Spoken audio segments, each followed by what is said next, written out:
Grabe. May bagyo na naman. May bagyo na naman tayo. Nako, natulo.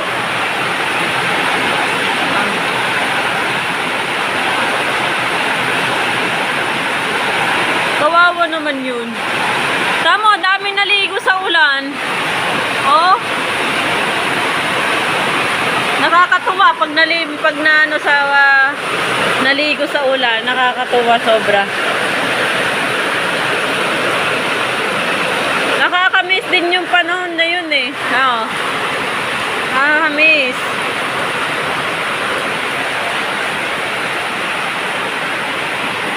Yung aking mga tanim doon, kumusta na kaya? Yun, no? Tatay sila eh.